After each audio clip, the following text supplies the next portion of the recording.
really very excited for this one. We have Tim Casey, the Senior Strategist, or Senior Strategic Risk Analyst for Intel Corp, and Jeff Englund, who serves as the Chief Financial Officer for Silver Star out of Wyoming and the President of the Wyoming Telecom Association. Tim from Intel was one of the lead authors of their use case report that you can find on the NIST industry resources page. And I'm excited to have Tim share their experience because they took just a really creative approach, and that gave SDN our own creative license to figure out, okay, how are we going to craft the framework to work for our company. And Jeff is also a wealth of information. I had first, I guess, heard Jeff speak through a webinar that NTCA, the Rural Broadband Association, organized, and we also borrowed from Jeff's insight and recommendations as we moved forward with our own framework utilization. So I'm thrilled to have them both here, and we're going to be starting off with Jeff. Thank you, Carrie, and after receiving some instruction on the clicker here, I think we might get through this.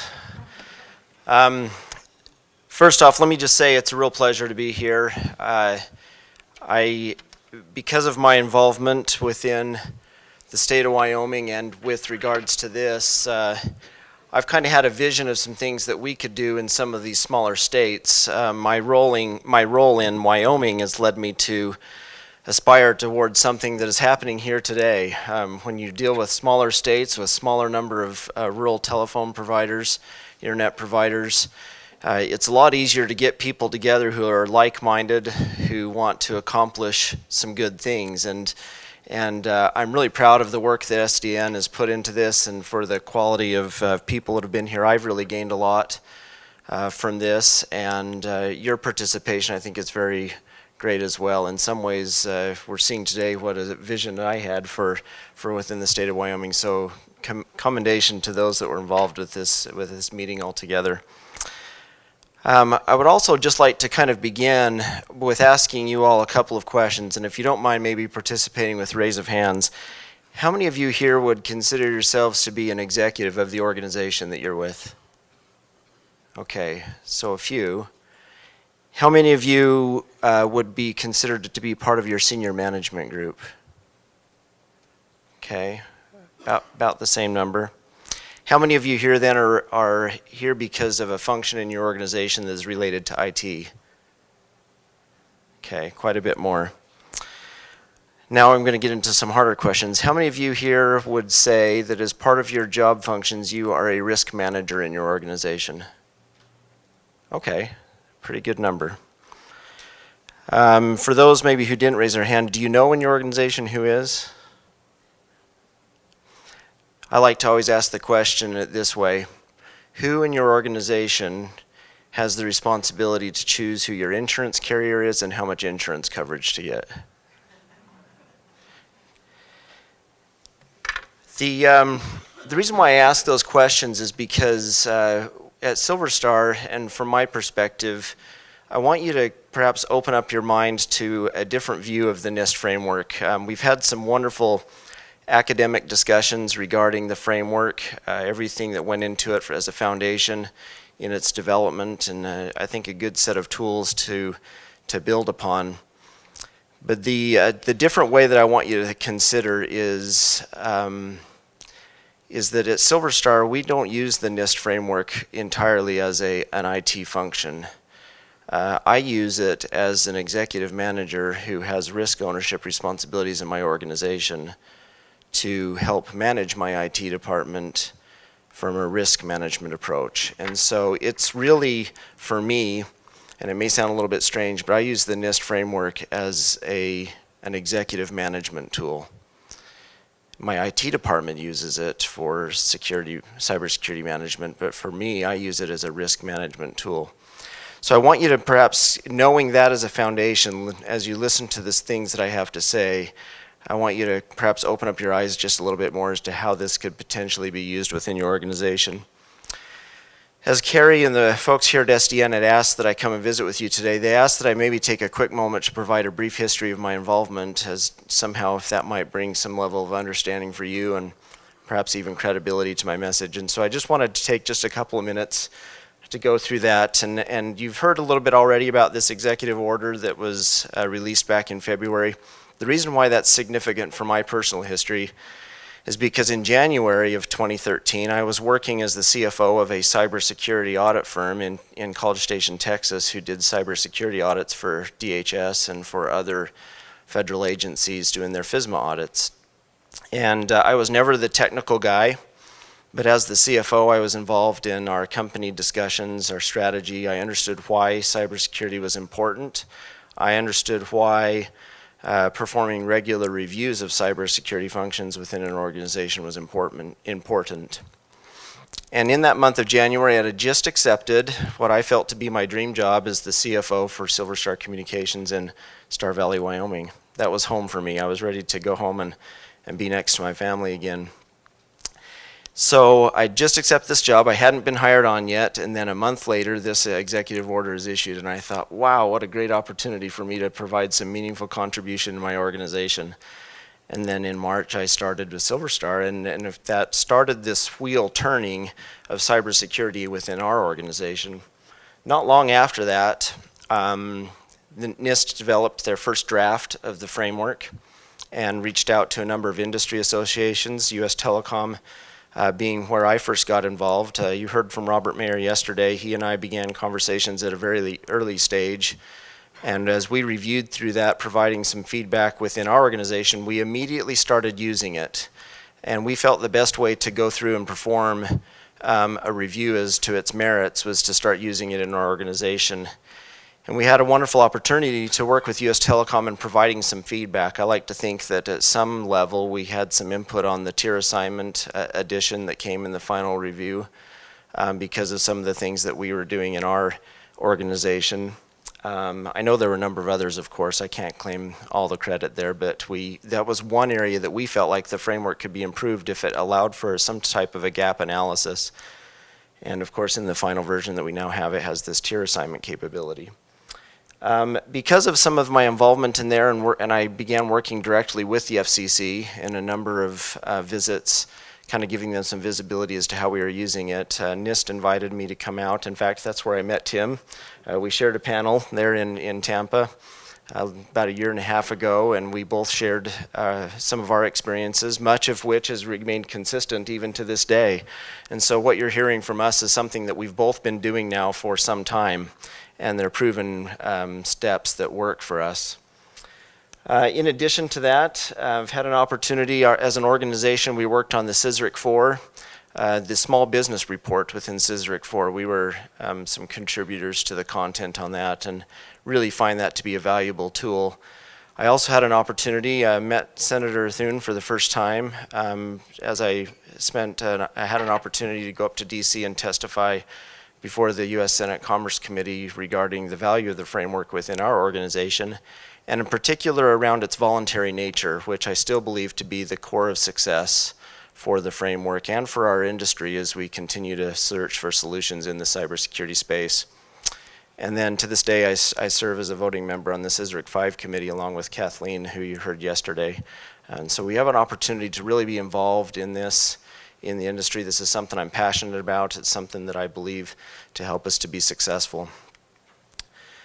When we sat down and talked about this from the very early stages, and as I sat down with my IT staff, we wrote together a few core principles that we believe were necessary as part of our internal organization's cybersecurity plan. For me, if I'm going to use this as an executive tool, I wanted the ability to have an executive summary. You've heard the jokes before, but it's true. If you can't reduce your content down to a single page for an executive review that helps with some decision making, then you're never going to get the attention of an executive for decision making. And so I wanted to be able to reduce all of the risks, all of the content within the framework into a single page summary that executive management could be made to notified of the risks and be able to use for decision-making purposes. And I'm going to show you an example of our executive summary when I get on later on in the presentation. I also wanted the ability to accurately assess what we felt like our current cybersecurity posture was, and then be able to measure some progress toward improvement. So I'm a CFO, I'm a numbers guy, I like spreadsheets. So basically what that means to me is I wanted to develop a score, and I wanted to be able to see if that needle could then move. The problem that I had is that I could develop a score and I could see if it moved, but I really wanted to know and make sure that I had some way of determining what my relative risk was. This was something that was important for me as part of a communication to an executive team, and I'm going to give you an example of what we did there. And then I also wanted the ability to have some focus on specific and directed areas for improvement. And again, I'm going to give you an example of our report as to how we go ahead and do that within our organization. So the first thing that we did as part of assessing our current cybersecurity posture is we needed to have some planning meetings that we discussed with our folks internally. And really what that meant was that we started off with some executive sponsorship. Remember, this was an executive management tool for me. So I sat down with I had a goal that I wanted to have a risk assessment with some primary objectives in mind. I wanted the ability to reduce my cybersecurity risk. I wanted the ability to mitigate it, and in some cases even the ability to transfer risk. And you ask how you might be able to transfer cybersecurity risk.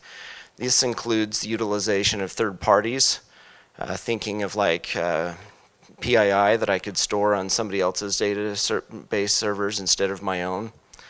Insurance is a way of transferring some of the risk. So as an executive, I felt like that was something that we needed to have some serious consideration on, because some of these things might result in significant cost to us as an organization that might have been better if we just transferred that risk entirely. I also began with some interaction with our IT department, and so we started off with an accountability session. I sat down with our IT director. And one of the questions I always get when going through this entire framework is, how long did it take you to review it? Well, I can tell you from my own personal experience, it took me about 6 hours, 3 meetings, 2 hours each, where we went through literally every subcategory in the framework. And between the two of us, we identified our acceptable target and current tier assignments. So part of that 6 hours was making sure that we were on the same page as to what the tier definitions were. And then we went through and discussed each one individually. And it took us about 6 hours. Now, there were some other meetings, though, because those 2-hour meetings were very, is intense the right word? We were really making sure we had a solid understanding of the issues. I'm going to show you here in a little bit as to where some of my deficiencies were as an executive. I didn't have the level of technical understanding that my IT director did. So I had to send him away with a homework assignment to visit with his own team and to come back and present to me what he felt like the acceptable levels of risk were and what our current tiers are. And for those of you who are IT focused in your organizations, you'll know what I'm going to say here. For those who are executive managers, perhaps you do too, our IT departments know exactly where our weaknesses are. Now, they don't know what they don't know, so there's going to be some of that too, but our IT departments know exactly where our weaknesses are. And in most cases, they're just starving or hungry to make sure that executive management knows and understands that as well. So it took about 12 hours for them to go through and perform those reviews within their departments and come back to me. But one of the things that came back initially, my first feedback that I got from my IT director was, if you really want to do this, this is going to take at least another 1.5 FTEs. And I said, you guys are looking at this wrong. I don't want to get this report done. And I'm not asking you to do something different than you're already doing. All I'm asking you to do is take every one of the functions you're already doing and look at it through the lens of cybersecurity. So you don't need to look at this as this is not something I'm looking to have done in 3 months. If you think of cybersecurity as being done in your organization, you're naive. So this is a continual evolution, something that needs to be done as a part of the way that we do business. And so if you're telling me that to get through some of these items on this work list is going to take longer because we don't have the additional staff, I'm satisfied with that. If this is a 3-year plan, if this is a 5-year plan to work toward closing these gaps, that's okay. I just want to know, what is it going to take? How can we do things a little bit differently today? And so that's the way that we approached it. Now, you've seen this, and I'm not going to spend any time talking about it, but I do want to draw your attention to 2 things. The first being, there's this informative references section. One of the things I found out is that that section alone is so voluminous that it was overwhelming to my IT staff. And we found out that if, in order to really get a good understanding of the framework in its entirety, that one might have to go through every one of those informative references and understand them in detail in order to have the full landscape of cybersecurity within the organization. And I said, no, we're not going to do that. We're only going to focus on a couple of these at a time. And I'll show you what I mean by that in a minute. The second thing I want to point out is that the voluntary nature of the framework allows for custom and individual adaptation. So when you look at the categories and the subcategories section, we actually took some out and we put some in and we modified some others. And we did that because of what applied to us. We're a small organization. We don't have a CISO. There's a number of sections within there that talk about CISOs in your organization. Doesn't mean anything to us. But that's a shared responsibility, perhaps, between me as a risk manager and my IT manager. And so we modified those categories to best meet our needs as an organization. Okay, so if you read through the framework, you understand that part of the exercise is to go through each of the individual subcategories and make a tier determination between current and target. So what we found that was a little bit of a challenge for us as an organization is just doing this tier assignment was a bit of a struggle to begin with. And I know that Tim has got some great information that he's going to share as to how to understand those individuals, the items. I'm not going to spend much time on that for right now. But just suffice it to say that it's not necessarily an easy task to go through. I won't misguide you in any way, but it was a very helpful exercise to go through and make these tier determinations and a dialogue between me and the IT department to make sure that we were on the same page. The tier definition, one of the criticisms that NIST is receiving over the framework is that the tier definitions are somewhat ambiguous, and there's a lot of feedback. I've been talking with Matt about this and others within NIST, and I think that we need to celebrate that as a group as opposed to look at it as a serious deficiency, because it allows you to talk about these tier definitions, and it's all centered around acceptable level of risk within your organization. And so once we sat down and talked about these specifically and determined for ourselves how to delineate between those tiers and how to identify the differences as applied to us in our organization, then it made a more healthy conversation between me and my IT manager. The other thing that we found is that in order for me to report this back to anybody, whether it be executive management, board of directors, other internal directors in the organization, I needed a way, in the absence of any other proxy, I needed a way to be able to communicate an in-depth understanding of these tier assignments to anybody that would be reading this information. And frankly, maybe it's the skeptic in me, I looked at that and said that is too improbable. And so I tried to figure out a way that I could reduce that tier assignment information into something that actually would be meaningful to a reader. And again, I'll cover that here in just a moment. But you can see from this, I just pulled out 3 subcategories. And we took perhaps a current tier assignment and a target tier assignment for each. And on the surface, this looks really good. You can read through the spreadsheet and see what each one of those are. But again, it was a little bit problematic for me for some of my end goals. When we went through and did our risk determination, we found a couple of other interesting things. Remember, these are the meetings between me and my IT director. What I found that for me, I had far more interest in things that were externally facing, anything that had to do with corporate assets, anything that was perhaps non-technical or general. I felt like I was in a better position to contribute toward the risk determination on those things. Anything in the respond and recover section that had to deal with reputation or public relations. Again, no disrespect here. I work with some IT folks. IT folks tend to enjoy working in their cave with fluorescent lights and pounding at keyboards. Is that really who you want making a risk determination, an acceptable risk determination for public relations in your organization? And my IT director didn't want that responsibility. And as much as I respect him and his capabilities, I didn't want him having that responsibility either. So my IT department, on the other hand, they were far more better equipped to cover anything that was internal facing, anything having to do with our network assets in particular, anything that was technical and specific. So what we found is that when we sat down through our assessment meetings, I was in a far better position to be able to provide feedback regarding our acceptable risk determinations for anything in the identify, respond, and recover functional areas. And I really relied on my IT director to help me in setting what our acceptable target levels were for protect and detect.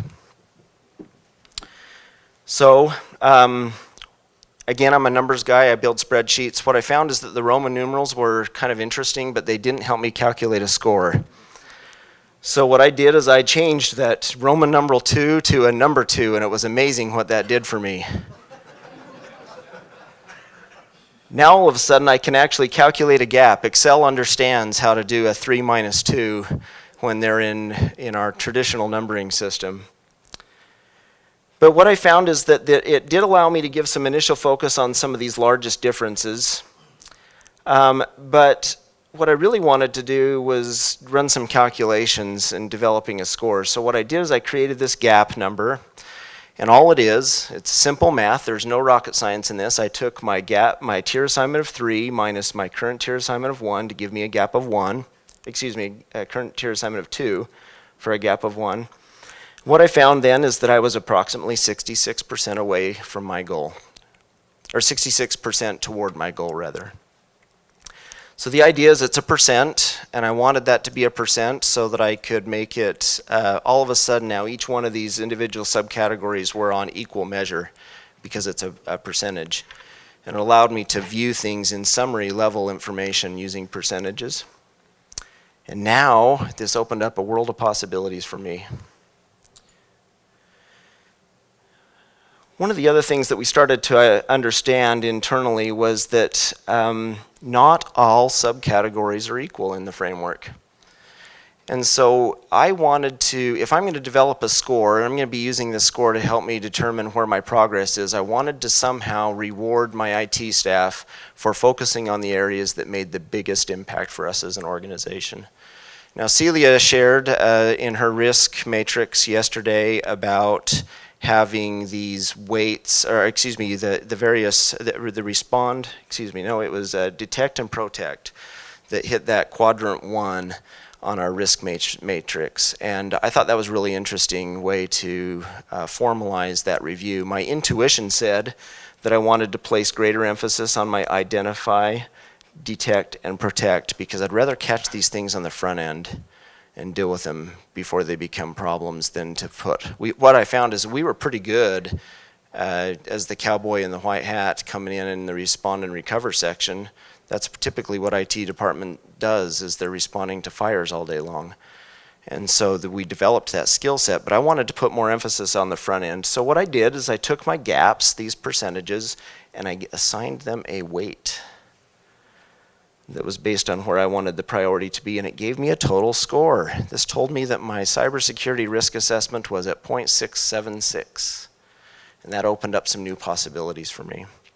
The first thing that it did is it allowed me then to measure progress toward improvement. I could take my 1 quarter report of a 0.676, and as my IT department focused on certain areas within the framework on addressing cybersecurity risks, it would move a current tier 2 to a current tier 3, which lo and behold met my target. And now all of a sudden my 0.66 became a 1 because I'm on target. And as I looked at every one of those in total, then all of a sudden I saw that needle move. It went from 0.676 to 0.709, and I'm cheering because we're making progress. But I found that it was also a problem for me because I didn't know relative risk at this point. All I knew is that the score was changing. I'm a sports guy, so I know that a high score in basketball is good, but a high score in golf is bad. So I believed that this number, as it got larger, meant something good, but I really didn't know what it meant for us as an organization. So this is where I really started geeking out as a CFO. I said I needed to somehow figure out to identify a risk profile distribution that made sense for us as an organization. And what I found that there really isn't enough history or data in this area to adequately determine risk. Insurance companies build premiums based on risk distributions. So I started asking insurance companies, how do you guys determine how to price your cybersecurity policies? And they said, at this point, we're just throwing a dart against the board because we don't know. They don't know what the risk distribution is. And I thought, well, you're no help. There really isn't a long history of litigation yet, though we do see some cases. There's certainly high-profile cases. Of course, the government high-profile cases come, and it's just a black mark. I'm a little skeptic because I'm a small business manager, so when you look at private industry, when there's mess-ups, there's usually penalties and fines that come with it. So there's some way of starting to build some historical data regarding some accountability here, but really there isn't much to show there either. So what I thought is, well, I'm going to make a proxy. And these colors didn't come off very well in the slide, but if you notice this line right here, it's a linear. I thought, well, I could use a linear distribution. My ratio, it's a 0 to 1, but does that really give me an adequate description as to where my risk is? And I didn't feel like it did. And then I thought, well, I could use logarithmic. If I do something to begin, I'm going to make some big improvements toward reducing my risk, and that was good. But what I found was that it gave me perhaps a measure of being better than I felt like I really was as I got to the tail end of my 0 to 1 range, right? So this is where I started really having some fun. I thought, you know, perhaps the best proxy for risk, we have about 400 years worth of commercial markets that have been using interest rates as a way of compensating for risk. And so I'm no way trying to tie my organization to the value of my bonds based on my cybersecurity practices. But what I did find is that if I took data from the last 20 years, I could find out what the total number of bonds were issued, how many of them were considered to be A, B, C, etc. And I averaged that out, and I found that bond distribution tends to follow this type of a shape, meaning that if you get down into this junk bond status, there are a lot of companies that don't have the ability to even get bonds. So I had to find that my distribution had to include a cliff that said at some point it is unacceptable cybersecurity risk for us as an organization. That was an arbitrary assignment by me. If my score got below a 0.4, that's unacceptable risk for me as an organization. That means we got to do some stuff right now. And then I found that based on where B and C bonds were, there's this big range right here that would basically constitute moderate risk.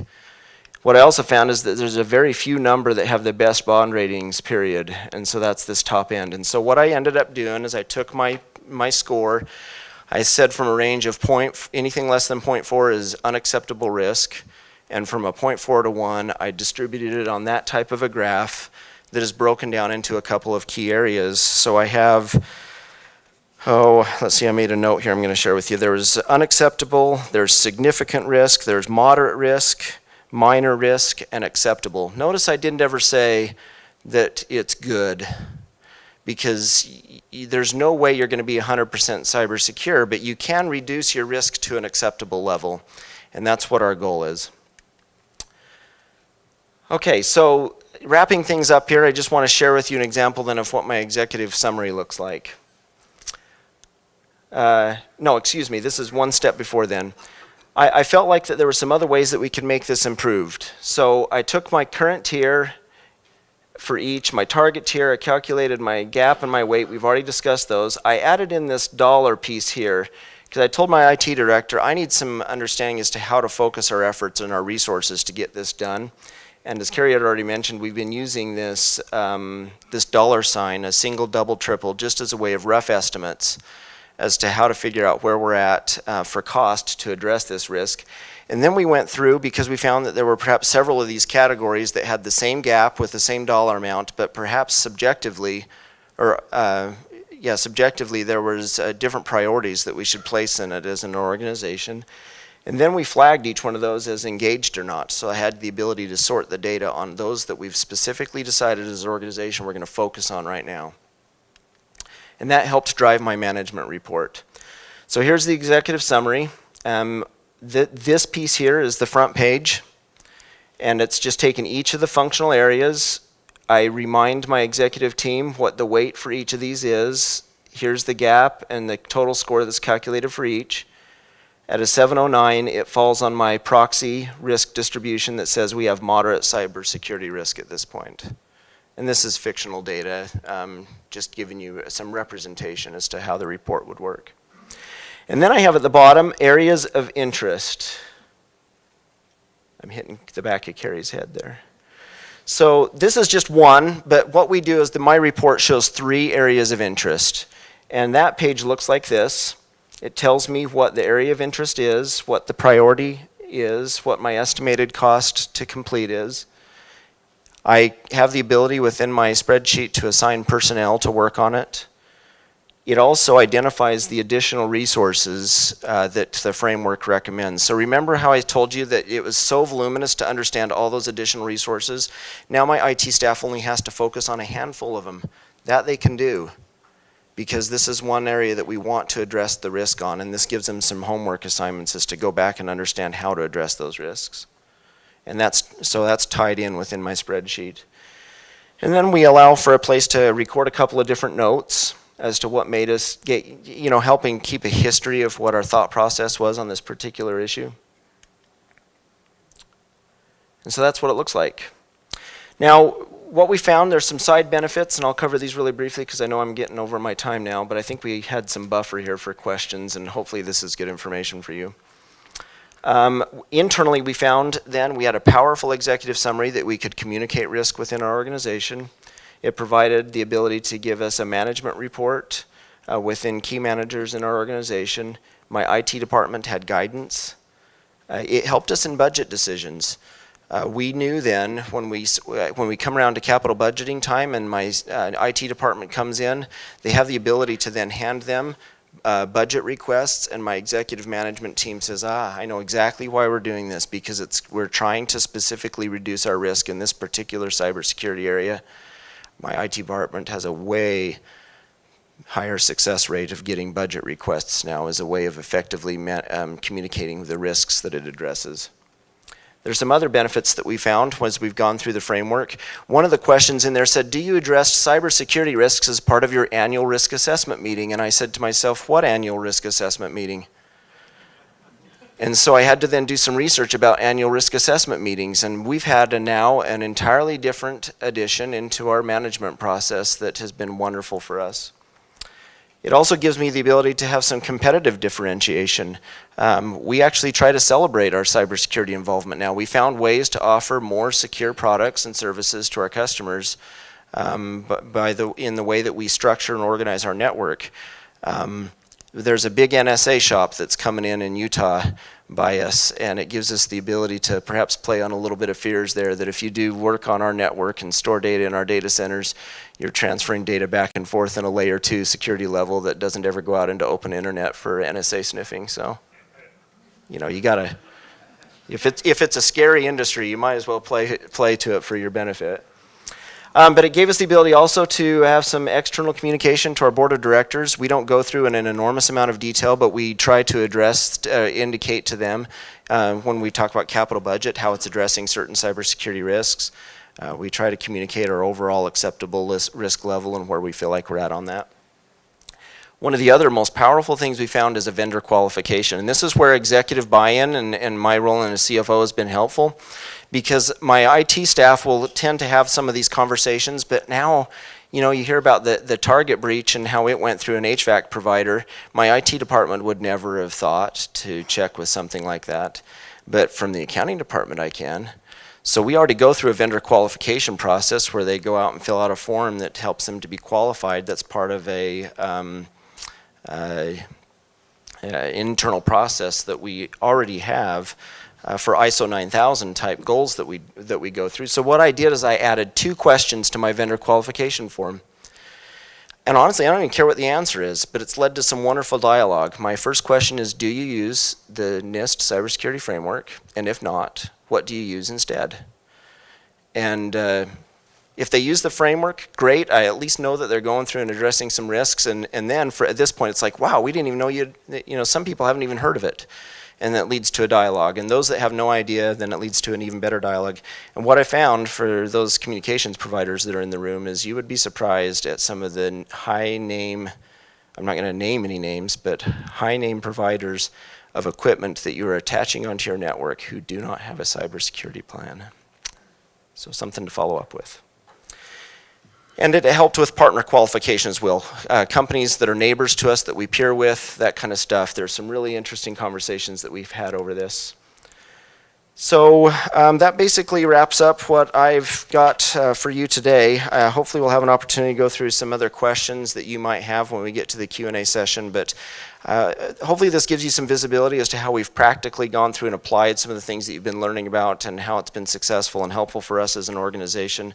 And as I say, we believe in this tool and found it to be helpful, and just would encourage you guys to figure out ways to adapt it and use it in your organizations for a similar type success. Thank you. Good morning, everyone. I'm very pleased to be here. I'm very pleased, Carrie, that you invited me to be here this morning to talk about Intel's experiences with the cybersecurity framework. But the question we were dealing with was, how do we represent that overall risk picture? How do we represent that to our senior leadership and our executive leadership in a way that is comprehensible to someone who's not dealing with security on a day-to-day basis?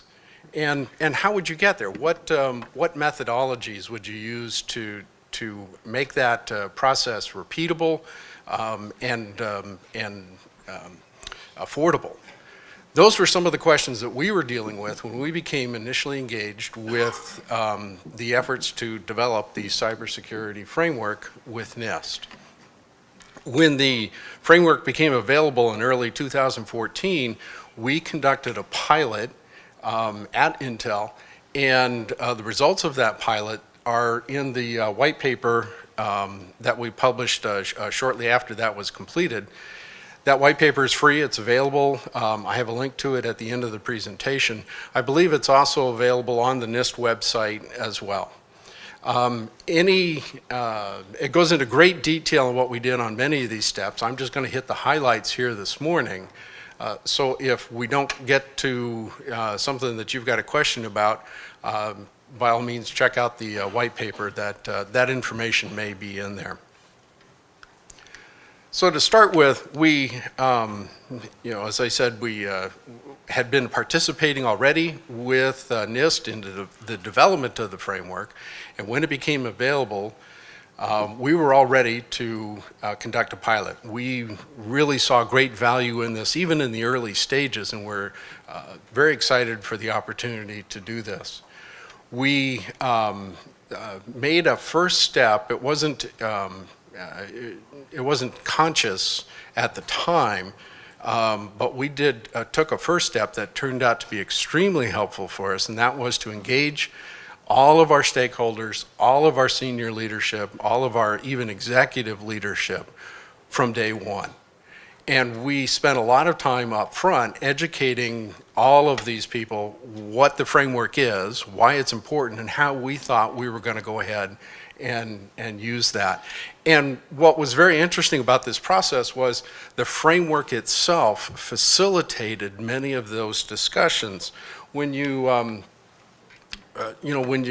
can put up a picture like this, a graphic like this, and show where all of those things that they had heard about, show where they all fit in, to a nice, a nice framework, literally, and how there is a mechanism for comparing where we think we should be to where we are. That conversation became a lot easier, not only with the technical people, but with the non-technical people, and even within the technology departments. Now we had this common language. Now we had a common way to refer to all these things, so that when we said DLP or any other terms, we knew that we were all saying the same thing. Intel's a large multinational company. We're spread over 60-some different countries, and that, just the cultural differences sometimes made it difficult to make sure that we were all saying the same thing. Framework really helped with all of those conversations. And our implementation process was actually fairly similar to Jeff's. We started with those conversations with the stakeholders, with the senior leadership. We created a core group of people from information security and within IT to develop the process. As Jeff mentioned, there's a fair amount of upfront work that has to be done, and I'll get into what that was in just a moment. But this core group then when all that was done, they were the group that went ahead and set our targets. In other words, they set within the tiers, they set that expectation of risk, where our risk tolerance should be. We then assessed the current state. We got some subject matter experts together and did the second half of that, did the assessment. Then we analyzed the results, and not using the same techniques, but we did a similar process to what Jeff described. And then finally rolled out those results back out to all the stakeholders. But it wasn't, this wasn't sort of a big reveal kind of thing. We had been working with them all along so that when we finally got to our final results, they already understood what they were looking at and what that meant. So that was one area where that early engagement really helped out. Because Intel is such a large company, because there is so much to the framework, we decided that we wouldn't, for the pilot, we wouldn't try to do the entire company. That would have been too overwhelming, and it would have taken what was intended to prove out the concept, would have taken that project many, many months, and we wouldn't have been able to successfully complete the pilot. So we scoped this pilot down in two different ways. The first way was by just using a subset of the company. We have 200 and some thousand people working for Intel. We have hundreds of thousands of clients in our manufacturing areas, in our office areas. And we decided that was just too big a domain to tackle. So we went with the office and enterprise part of IT. That was something that was fairly well defined. It was something that was well known to many in the core group, and it was something that we had a lot of visibility into. So that gave us good confidence that when we were looking at our results, that we would be able to do sort of a gut check against that and make sure that we understood what what results we were getting. The other place where we decided to scope this, you're probably aware there's 90 some subcategories, and as Jeff mentioned, that can be overwhelming. And so we made the really tough decision to not go to that level of detail. And as this was a pilot, and as nobody had ever done this before, we weren't sure that that we weren't breaking the system, so to speak. So we consulted with Matt and some other folks at NIST, and they were like, "Oh yeah, whatever you want to do with this, it's within the framework. That makes perfect sense to do that." So we went ahead, and we actually just worked at the category level. We didn't try for our pilot to go down into the into all of that level with the subcategories. Now we kept them to help our subject matter experts understand what was in a category, but we didn't ask them to assess to that. And I'll get to that in just a second here. And then we obviously, as we developed training, then we had our subject matter experts understand what the difference was, and that they were grading just the categories and not the subcategories. The other part that took a lot of work right up front was talking about and understanding the tiers. And as Jess said, we need to celebrate that the framework provides exactly that, a framework for understanding where we are with regards to risk. One of the things that we did, we spent quite a bit of time augmenting and expanding on the NIST portion of the tier definitions, and adapting that to the Intel environment. So you can't read this. I know this is something of an eye chart.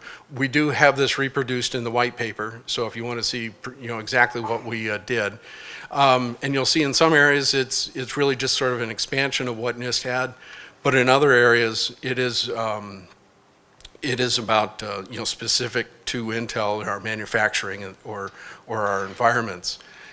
And then there was another piece that we added. You probably recognize the traditional people, process, and technology triad. We added a fourth component to that, and it's called ecosystem.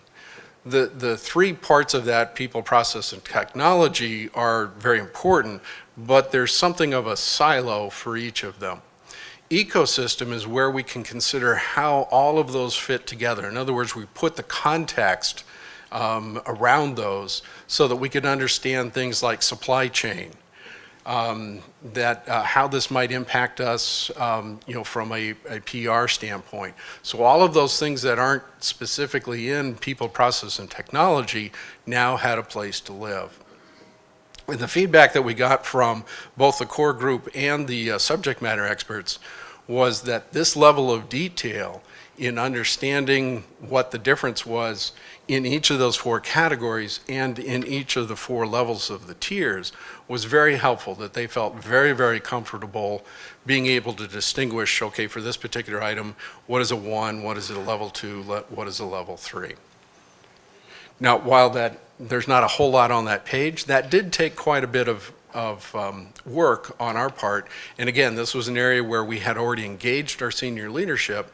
So as we went and validated each of those pieces with them, they understood what we were doing, they understood where we were heading and what this meant, and so we were able to get some good feedback from them, and it prepped them for the actual conversation of what is our risk tolerance.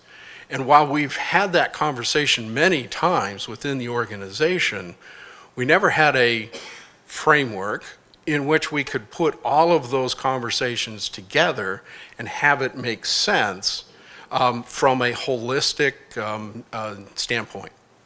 So in setting the targets, as I mentioned, the core group, when they were completing, after they completed those initial pieces, they went ahead and set the targets. And these numbers are just made up, but this is representative of what they actually did. And they did this as a team. We got together for about a day and a half and had those discussions on what is our risk tolerance on each of those pieces, what is the, where do we expect that we should be for each of the categories. Remember, we are just going to the category level here. And we did it as a group, which made an interesting contrast to the way that we did the SME assessment. I'll show you that here. And again, these numbers are just made up, but it is pretty representative of what we did. And like Jeff, we used a spreadsheet and we converted the Roman numerals to actual numbers. And you'll see here, one of the things that we found that was very helpful is instead of putting people's names across this, we had about a dozen SMEs helping us with this. We put the department that they were working in. And you can see those, across the top, policy or the day loss protection or whatever. That made it very interesting so that when we put the numbers in and mapped them out, a bunch of things really popped out at us. For example, at the very top there, whoops, I think I just turned it off. There we go. At the very top there, you'll see that somebody rated that as a 1. whereas off to the top left, someone else rated something a 4. So those outliers really stood out. And it gave us the opportunity to go talk to those people and say, why? Why, everyone else has got this a 2 or 3, you rated it a 1. And, once we validated that, they had answered it, the way they meant, we had some very interesting discussions about how different people saw things. Maybe one department is having issues that hadn't been elevated yet. Many times everybody's just heads down, you're in the trenches, doing stuff, and they don't have the opportunity to look up and compare notes with some people who are maybe working right next to them. And this was a great opportunity to do that. And then there were even a couple places where even within the same category, one group might rate it one way and another group would rate it another way. And there again, that was an opportunity for discussion to find out what's going on here. What are the issues that are creating this dichotomous reporting here? By the way, once we had identified the SMEs, and like I said, it was about a dozen of them, we spent an hour for training, and then each one of them spent 60 to 90 minutes doing their entire grading operation. So for each person, the load, for each SME anyway, the load here was 2 to 2.5 hours. So this was not a heavy lift by any means. So our final result, much as Jeff did, we put it in a spreadsheet. We don't have the fancy graphs though. That was cool. We just added up. We summed and averaged what the SMEs did to get an average actual score, and each of those each of those people had worked independently, as opposed to the core group, which had worked as a group to set the targets. And that gave us a real good confidence level that, and neither side knew what the other was grading until we put it all together here. So that gave us real good confidence that there were no biases there was no expectations. In many cases, the managers in the core group, it was not their SMEs that were doing the grading. So we had very good confidence that we had good numbers here and that we had an accurate representation of where we needed to be and where we actually are. And as you can see, the gaps just show up. I mean, they just, they're right there. In fact, we looked at it, when we ran the initial spreadsheet, we kind of looked at it and said, wait a minute, it can't be that easy. So we rechecked, and yeah, that was what we came up with. And you can see even not only are there places where perhaps we were under, but there were places where we were over. So in other words, there was the opportunity here to rebalance some of our resources, to take a look at where maybe we were under-resourced and perhaps where we were over-resourced, and maybe make some effort to rebalance those resources. So the things that, some of the key learnings that came out of this, and this is something that we have seen not only in our initial pilot, but in the subsequent assessments that we have done at a project level throughout the company. That, as I mentioned up front, those essential discussions right up front with all of the stakeholders, engaging them from day one, were invaluable. That not only did it help people understand what we were doing, we got good support so that when we went to some of these departments and said, hey, we need some of your SMEs to do an assessment to help us with this framework, they already understood what it was, what we were trying to accomplish, and they were already on board with that. So starting that from day one across the organization turned out to be a very big, a very important approach. And the part that was particularly helpful was in setting the tiers, setting the target within there. As I said, that brought about many of the discussions about risk assessment, about risk tolerance and what that meant and where we were on that scale. So that turned out to be extremely helpful. It provided that common language, as I mentioned, especially as a multinational organization. But even, as I've talked to smaller organizations, that, it doesn't matter if you're across the world or across the hall, different people might interpret these things differently. And this provided this common language across the organization. It helped us engage all the stakeholders, but the framework itself facilitated those discussions. As I said, now we have a way to show how all of those things that they've heard about, that they've read about, we can say, yes, it fits in here, it fits in there, and we have that common language, that framework now to have those conversations, not only up and down the organization, but across the organization as well.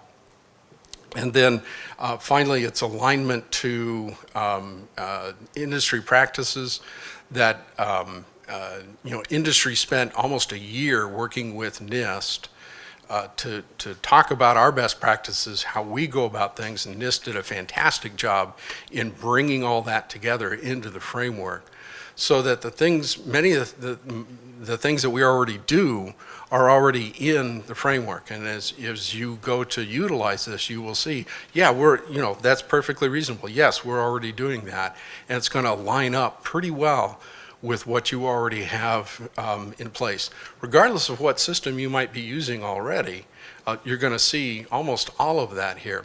And one of the things that we really surprised us, even though we had been involved from the very beginning with the development and then the pilot, was how well this scaled. We assumed that it would, but we've done it at the top level, enterprise level, and we've done it down at the small project level with 20 people, and we've gotten essentially the same results, which means to us that we are getting an accurate picture, and we are getting it at all different levels within the organization, and that this scales nicely across the organization, so that when the projects do it, or the business units do it, or even the enterprise, that we can then compare the notes, and that we can, on an apples-to-apples basis, understand what is going on within the organization. And one of the things that we hope to be able to do at some point is then have those conversations with our partners and with our supply chain, so that when we say, on a category, whatever category that we have, and we got these kinds of results, what are you getting? They're speaking that same language. They're working with the same type of controls and references within the framework. And so now we can have that apples-to-apples conversation with our partners. So if you happen to go and utilize this at your company, and I really hope that you do, I got two things here that I think are most important, and I've said it before and I can't say it often enough. That is that you have to have that understanding within your organization, that you have to have this conversation, you have to build this yourself. That if you treat it as a checklist kind of thing, then it's just another checklist and you won't get any value out of it. Now, you may want to bring in a partner or a consultant to help you set up the system, or facilitates parts of this, or help you work through some of the logistical issues, and that's great. But you have to do the work yourself. You can't have somebody come in, for example, like you were having somebody do an audit.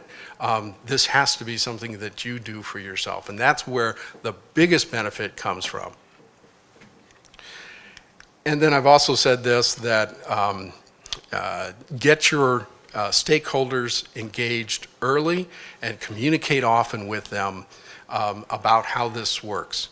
And you will find that not only does that make your project easier. It also helps them understand what the process is. And what we have observed is then those stakeholders say, hey, that worked out really well. It was very lightweight. It gave us a lot of good information. I'm going to go do that in my organization. So if you're going to, or hopefully you will, implement this, those two items I would hope that you would keep, keep foremost. Then finally, just some links to some interesting resources here. A link to the white paper, also to the NIST and to the voluntary program are up there. And then I think all of these are easily available and free to use. And finally, while we're not a consulting business and I'm not available to fly out and facilitate your process for you, if you are running all of this and you've got a question or you've read the white paper and you're wondering how we did something or you just want to bounce an idea off somebody about how you tailor something, by all means contact me and I'd be happy to talk to you about that. So thank you everyone, and I guess we will be taking questions now. Thank you. First off, one important component of the framework is prioritizing and classifying assets and examining their risk. And for companies preparing to conduct a risk assessment, what advice do you have as they're preparing to get started? Go ahead. I'm intrigued by the cross-department experience that you guys had. Interestingly, we did not take this as necessarily a way to assess by asset. Now there are there's I think a couple asset categories in the framework, and those were handled as their own category, but we didn't, we looked at it, we took a function approach to it rather than an asset. And what we have found is that helps us a lot in understanding risk more holistically, more across the enterprise. When people get focused on an asset, it tends to be all about the dollars and what is the probability that this hacker is going to get to it versus that one. By looking at a function approach, in other words, not servers and networks and stuff, but how do we provide email? How do we provide cloud services? When we looked at from that perspective, we got a lot better answers, and we feel that that's a lot more holistic than just focusing on the assets.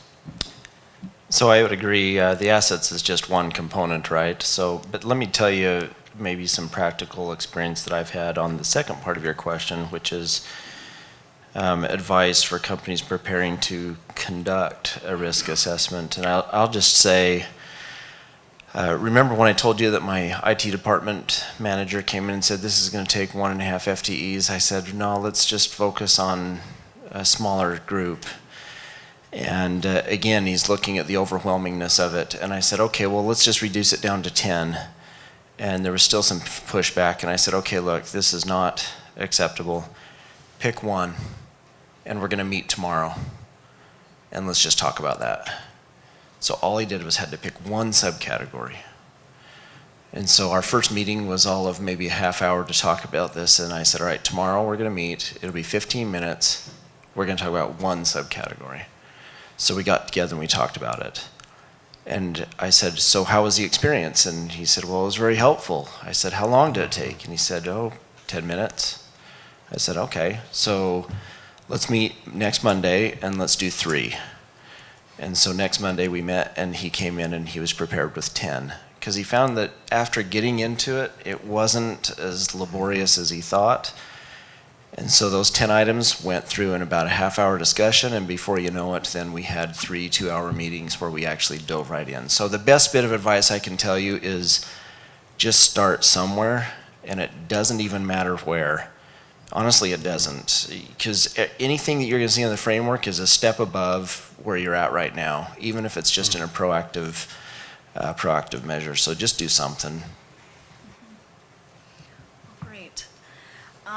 So one other kind of common theme with both of your presentations was on risk tolerance.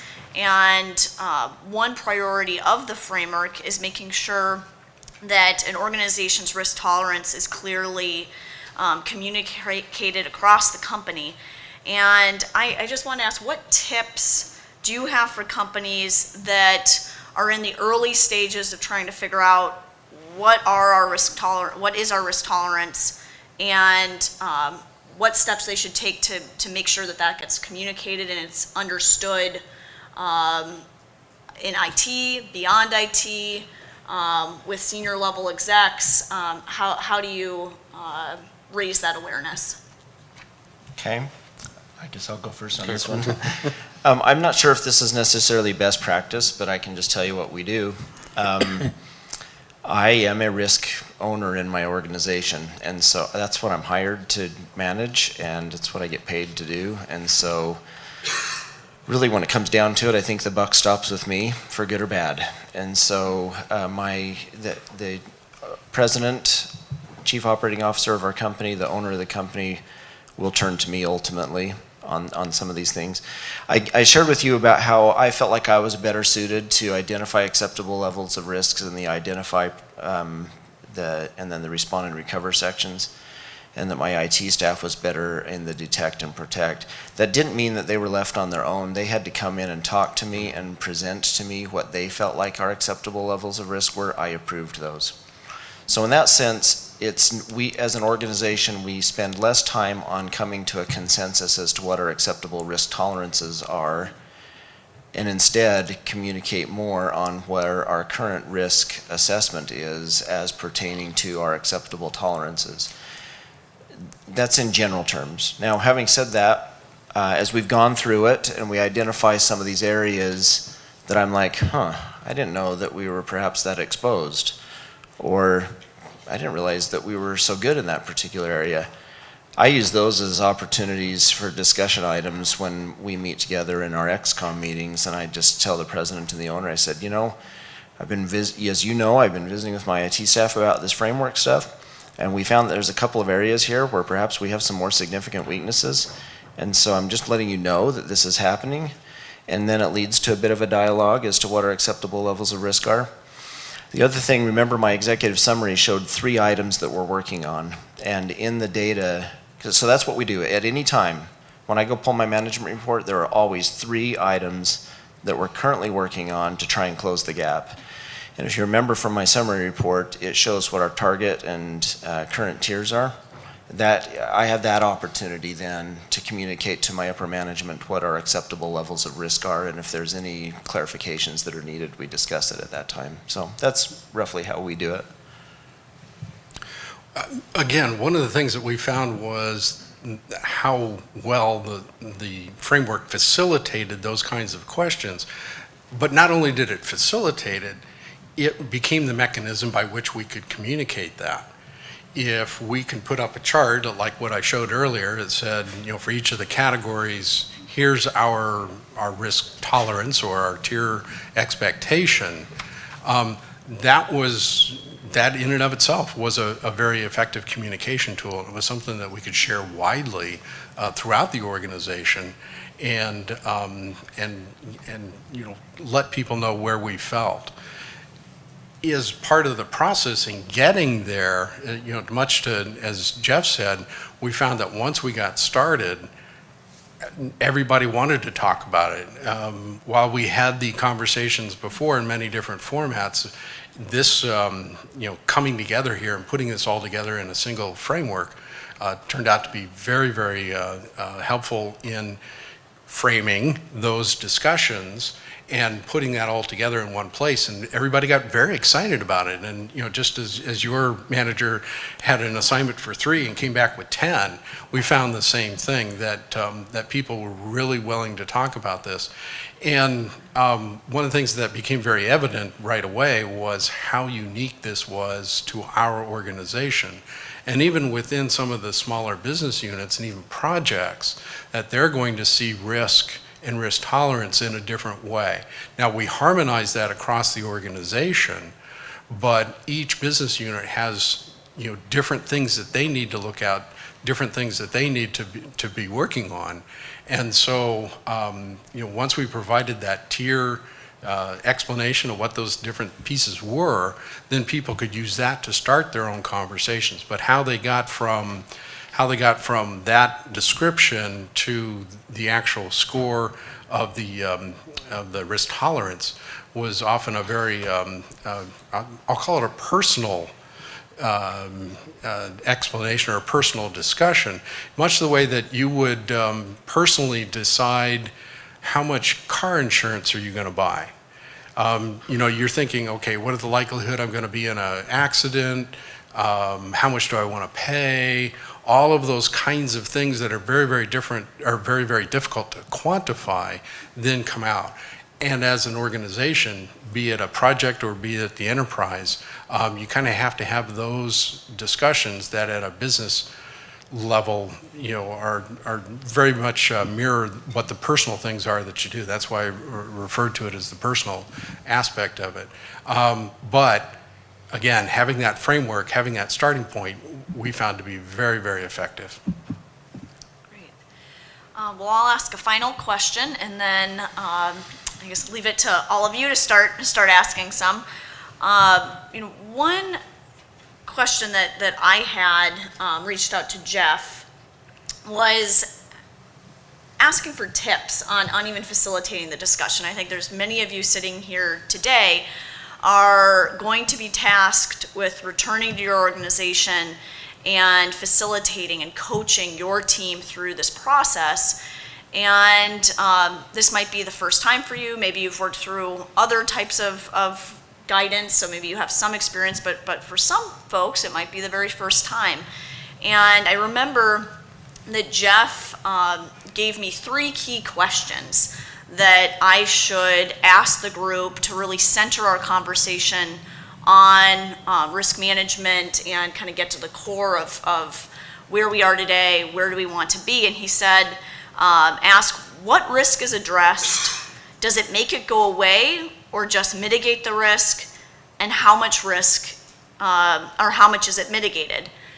And so I would just ask both of you to elaborate and offer any tips that you would have on how do you facilitate this conversation? What are some of the best practices that you found to help your team work through the framework and having that discussion?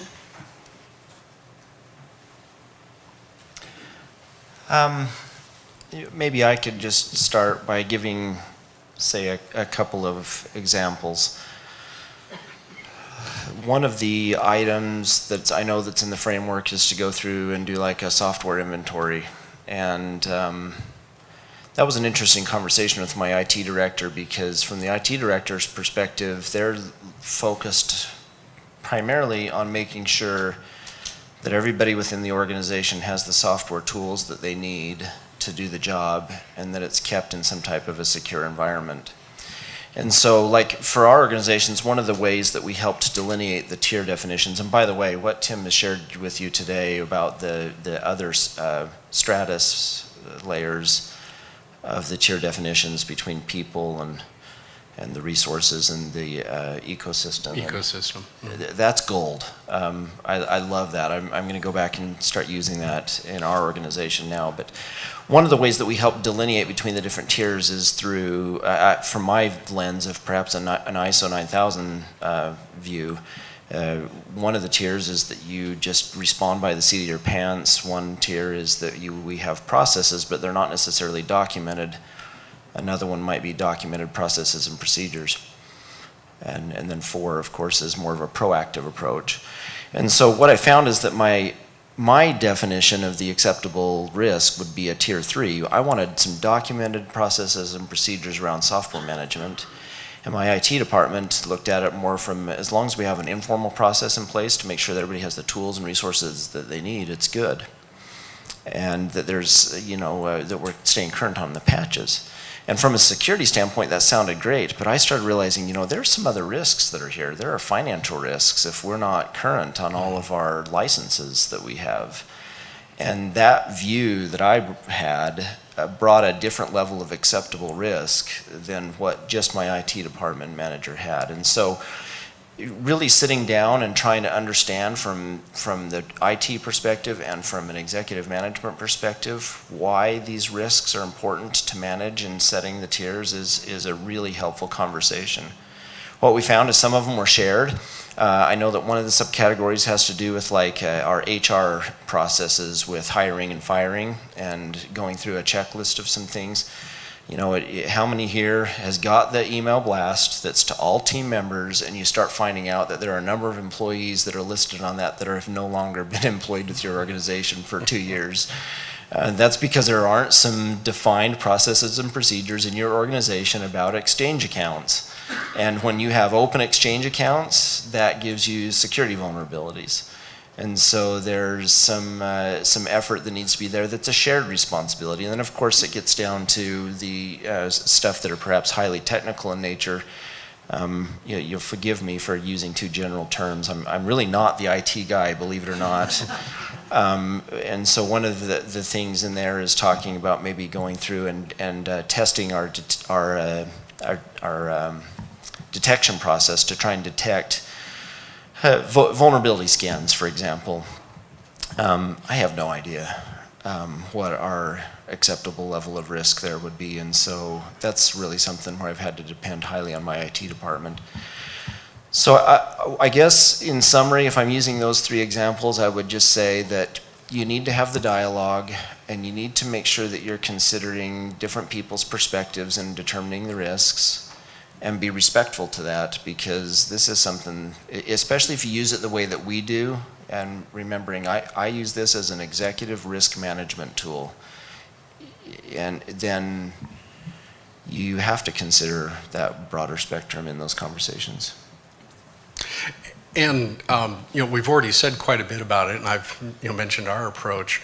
But if that approach doesn't work, if you read our white paper and that's not working for you or something, again, you are free to put in your own system. I know one organization that completely rewrote that, in that they use the attacker ability as their risk measure. In other words, do we need to protect this against some kid in his basement, or do we need to protect this against any and all APT level kinds of things?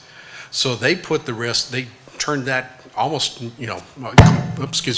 completely around, and instead of our risk tolerance, what is our risk resistance almost? So in other words, it put it in very clear terms. This one, if somebody got that, no big deal. We don't want to spend a ton of money on that part of it. So we'll call that a 1. But this piece over here, a capability, a function, an asset, this is the crown jewels. This is the secret recipe, and we don't want anybody getting that. So we're going to have to put that at a 4. So they put the risk in those terms, and that made sense for them, and they were able to then move very quickly again with that kind of approach. And I know other people have experimented with other kinds of ways of looking at it that would be unique to their own organization. But being a framework, you are free to come up with your own system that makes sense for you. Carrie, and I'm sorry, if I can just really add really quick, because I think Tim has hit a very important point here. It is perhaps logical to assume that Tim is dealing with much different cybersecurity threats than we are as an organization. Frankly, I think Intel is a worldwide brand. Silver Star Communications, as much as we would like, is not. And so one of the things we're dealing with in CISRIC 5 with the information sharing group is that Tim and his group is dealing with much more proactive, specific intrusion threats than what we are. And so one of the things we're finding is that, like, let's use software patches as an example. Larger companies, I'm not saying that Intel would do this, but perhaps other vendors, it would intentionally not disclose what a security vulnerability is into their software or hardware until they have an opportunity to address it, and then they release a patch. And then when the patch is released, you'll see that more times than not now it's addressing some type of vulnerability. So here's what happens. The sophisticated attackers go after the guys like Intel with Tim, and he's having to deal with those threats.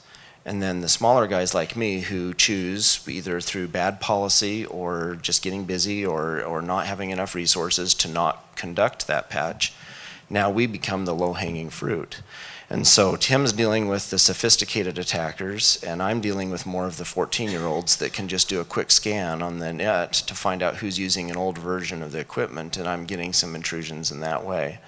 So both of us have similar issues and similar processes that we have to do to address the risks, but our risk spectrum and threats are so vastly different that it requires individual adaptation and those conversations internally.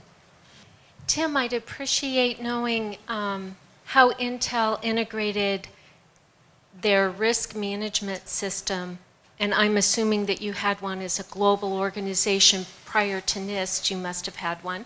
How did you integrate NIST with what you already had in place for risk management?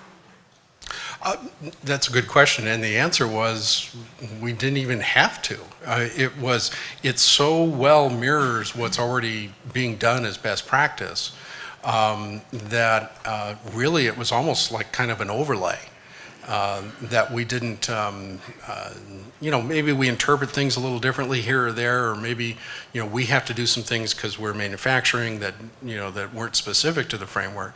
But by and large, it really just sort of put everything together in one place rather than having to replace or integrate with some other strategy. It also has really nice graphics that we can put up and show the management. So even though we were already doing those kinds of things, now we have something that we can show to management and say, this isn't just us, this is all of industry has come together and put together this framework, and here's how we fit into that. And so it wasn't even really having to go through any sort of integration process. It just sort of happened. Tim and Jeff, you've both described a process where you use internal resources to go over this rubric and fill it out and make those assessments. And while I don't want to kick a lying dog down, because for all of us in the industry, doing anything is better than what we're doing today, what do you think about the fact that we're self-assessing? You know the biblical story, don't pick a speck out of someone else's eye before you look at the log in your own eye. Do you think that we can do a good job of self-inspection of our processes, of what we're doing, and have a good outcome? Yes, and the reason is this is not a self-assessment. This is a strategy, a plan for getting to where you think you need to be. That in CMMI and COBIT and all the other sort of assessment methodologies, it is exactly that. You are assessing yourself against a checklist. And this is where I've said over and over again, it's the conversations that happen as a result of implementing the framework or utilizing the framework that are as, if not more valuable than the actual results.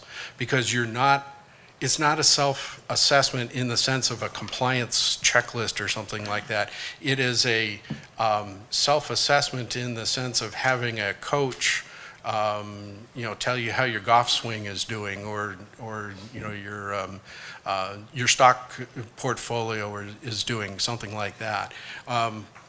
It's a self-assessment, yes, but it is not for compliance, it is for your own betterment. So I believe absolutely it will, as long as people look at it in that vein, that this is something that I'm doing to get better, rather than this is something I have to do to get a certification. I agree with Tim 100%. Listen, I'm a proud free market capitalist, and I work for a small business. My actions that I do on a voluntary nature, and as long as I'm willing to share that with others, gives me a competitive advantage. The market is all the incentive that private companies need. to be able to act in this space, because quite frankly, Intel isn't going to do business with me unless I can demonstrate to some level that I at least take these issues seriously. And Tim's right, the dialogue about acceptable risk tolerances is far more valuable than any type of a checklist. And let me briefly give you another example just to hit how important this point is. So in a regulated, and this is for those in the baking industry, you can perhaps appreciate this a little bit more. In the regulated space, what you do is you have a checklist that says, I need to keep credit card information secure, okay? Now, there are costs that go with keeping that checklist to make sure that the credit card information is secure. So what does the free market do? The free market says, you know, maybe we're looking at this the wrong way. Maybe instead of trying to keep all this information secure, maybe we need to look at it from the perspective to say that if somebody gets this data, it's completely meaningless.